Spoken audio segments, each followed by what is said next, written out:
Vamos falar sobre novas regras ou regras mais duras agora para as gigantes da internet, né? Para que esses conteúdos ilegais eles sejam retirados e essa questão seja lidada com mais transparência, né? A partir de hoje, dia 25?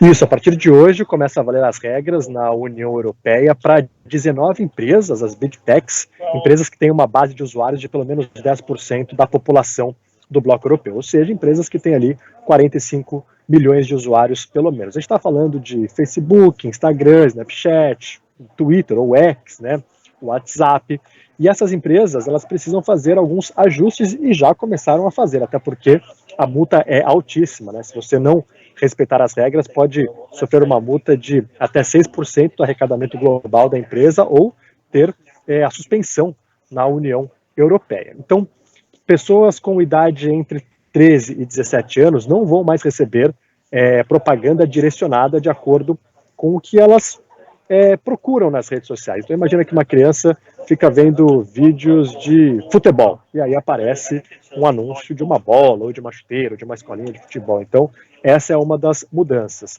Uma outra mudança que já aconteceu no Facebook e no Instagram. O usuário pode escolher ver vídeos apenas de pessoas que segue e de forma cronológica, não mais o algoritmo vai decidir aquilo que a pessoa vê, né? Eu nas minhas redes sociais, vira e mexe, estou vendo ali alguma coisa e aparece uma conta, um vídeo de alguém que eu nem faço ideia de quem é. E também essas empresas vão precisar divulgar e compartilhar com a agência reguladora e também pesquisadores como que o algoritmo funciona. É algo pioneiro, a União Europeia quer se colocar como uma líder nessa regulamentação e que pode servir como espelho, inspiração a outros países. Claro que você precisa se adaptar à sua realidade. Nos Estados Unidos, eles debatem muito sobre isso, mas lá existe um apego muito grande à liberdade de expressão, e isso fica um pouco mais difícil quando você quer fazer uma regulamentação, mas eles também entendem que algo precisa ser feito. A União Europeia já tem, por exemplo, um rascunho para regulamentar a inteligência artificial. Então o bloco europeu quer se colocar ali como uma liderança. Aqui no Reino Unido a coisa já está bem avançada, a Câmara dos Lordes, equivalente ao Senado, já está em processo final para debater esse assunto, deve ter uma aprovação até o fim do ano, semelhante à União Europeia.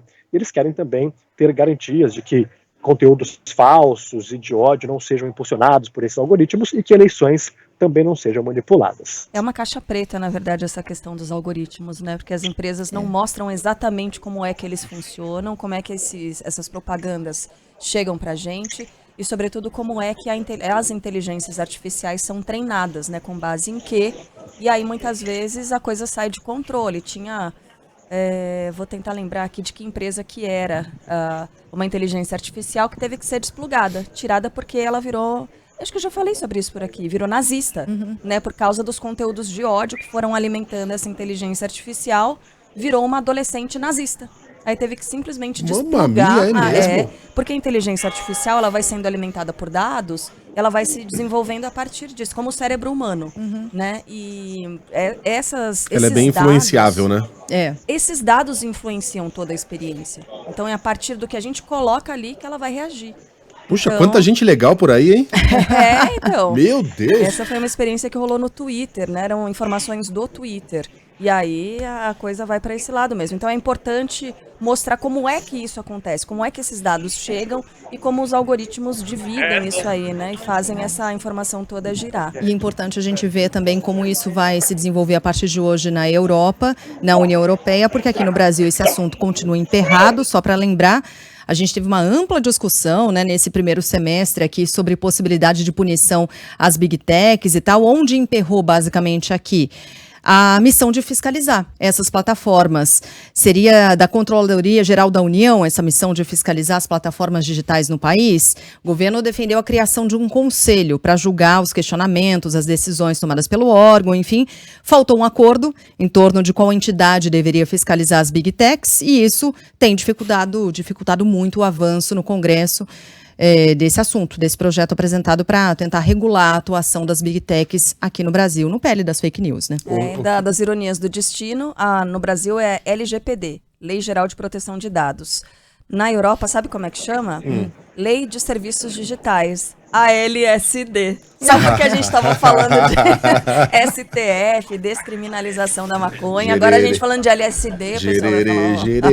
Ô, Quilin, como é que tá o tempo aí? Só para terminar, eu pergunto porque a gente tá no inverno, mas tá 40 graus no Rio de Janeiro, sensação térmica de 50 em Manaus, 35 no interior de São Paulo. Tá um inverno bem esquisito. E o verão londrino, como é que anda? Verão londrino, hoje a máxima vai ser de 23 graus, amanhã vai cair um pouquinho, a máxima de 21 graus. Não tem sido um verão muito bom aqui na Inglaterra. Agradabilíssimo. Como dizem em Londres, né? Tomara que esse ano o verão caia numa sexta. Ô, Quilin, um beijo pra você, até segunda. Não, ele tem música pra pedir. Tem música? Só antes, o Leandro hoje lembrou, sexta. é da Microsoft, a inteligência que virou nazistinha. Rapaz. Ele tem música, escolheu essa. Ele continua a brilhar, apesar de tanta barbaridade. Baby, escuta o galo. Por que, Quilin? Porque é um clássico e eu acho muito legal essa música. Eu tava escutando há uns dias atrás, ficou na minha cabeça, tem que pedir. Porque Ela é sim, linda. e tá apoiadíssimo. Vale. Ela ali. Baby, escuta o galo cantar, aqui na Band News FM. Beijo, Quilin, até segunda. Valeu, até mais. Com seus moinhos de vento.